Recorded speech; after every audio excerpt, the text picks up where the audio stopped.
मंच संचालक, आपने मुझे समय दिया बोलने के लिए धन्यवाद करता हूं कि आज के भारत मुक्ति मोर्चा के बैनर तले इस राष्ट्रीय क्रिश्चियन मोर्चा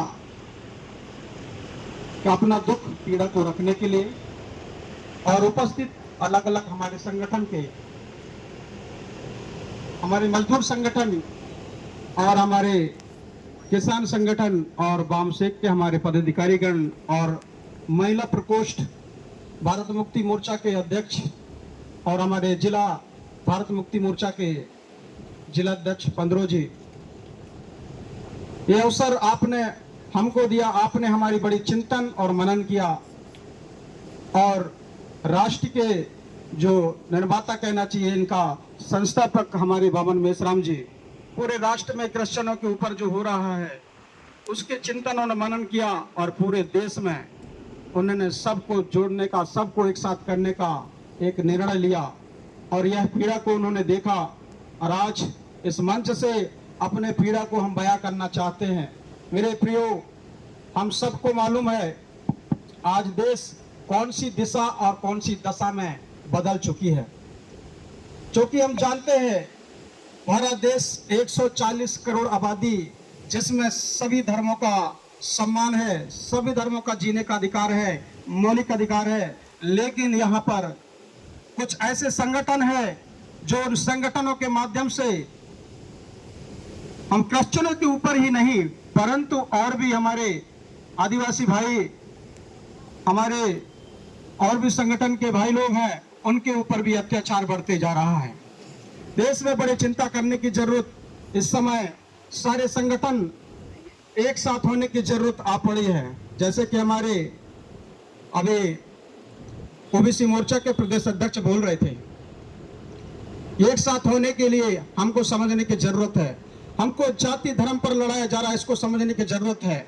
इसके पीछे किसका हाथ है उसको समझने की जरूरत है।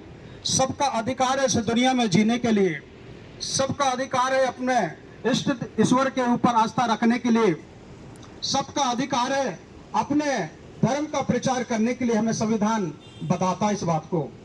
और आज हम अपने घरों में बड़े शांतिपूर्वक बैठ करके हम दुनिया के हर एक व्यक्ति के, हर एक कर्मचारियों के लिए हम बैठ करके वहां किसी षड्यंत्र नहीं रचते, परंतु उनके लिए भी आराधना, विनती और निवेदन करते हैं। इनको लगता है कि ये लोग धर्म परिवर्तन करते हैं। हम धर्म परिवर्तन नहीं करते, धर्म परिवर्तन सरकार करेगा।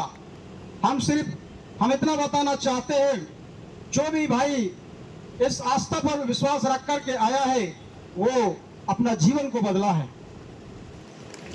हमने जब इस पर आस्था पर विश्वास नहीं किया था उस समय हमारे जीवन बिगड़ी हुई थी, दुर्दशा था। शराब पिया करते थे, गली में सोया करते थे, रास्तों में सोया करते थे, लड़ाई किया करते थे, झगड़ा किया करते थे, पुलिस के पास केस जाता था तब उनको अच्छा लगता था। आज हम इन चीजों से दूर होकर के एक अच्छा जीवन का निर्माण, अच्छा जीवन जी रहे हैं, तब इनके पता नहीं कौन सा खुजलाहट है, ये मंडलियों में जाकर के ऐसा काम करते हैं। मैं बताना चाहूंगा, अनुच्छेद 25 कहता है हमारा देश धर्मनिरपेक्ष है, हमारा देश में सबको जीने का अधिकार है, सब धर्म पर आप आस्था रख सकते हैं, जिस पर रख सकते हैं, आपका मौलिक अधिकार है। मेरे प्रियो, इसके बावजूद भी इनको संविधान का पालन करते नहीं आता, ना संविधान को उनको रक्षा करते नहीं आता, हमला करने आता है। अभी फिलहाल हमने एक पेपर कटिंग को पढ़ा। हमारे देश के सुप्रीम कोर्ट ने एक आदेश में कहा, किसी पर आस्था रखना या किसी धर्म का प्रचार करना धर्म बदलता नहीं है। धर्म बदलता नहीं है, वो स्वतंत्र है, लेकिन फिर भी यहाँ के कुछ संगठनों है हमारे ऊपर जबरन हमला कर रहा है। हमें इस बात को सोचना होगा, इस बात को सोचकर मंथन करना होगा। और हम अकेले नहीं हैं, हमारे साथ हमारे भारत मुक्ति मोर्चा, हमारे वामसेक, हमारे और भी मुस्लिम मोर्चा भी है, और भी आदिवासी मोर्चा है, और भी अनेक दल हमारे साथ है। भारत आदिवासी पार्टी के हमारे जिला अध्यक्ष और संभागीय अध्यक्ष, महिला प्रकोष्ठ के महिला संगीता उइके जी, ये सब हमारे समर्थन में। भाइयों, हमको चिंता करने की जरूरत नहीं। हमारी जब जब पीड़ा होती है हमें एक होने की जरूरत है और हमारी आवाज को ऊंचे उठाने की जरूरत है।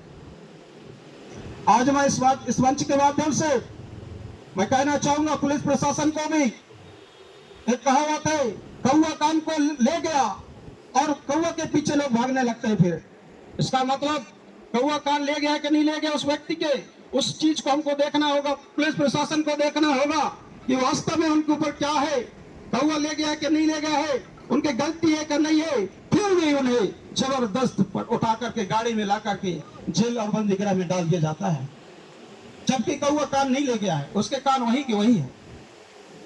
इसी तरह क्या गलती है क्या सही है, इस बात को पुलिस प्रशासन को देखना चाहिए। शांति भावना से हमारा देश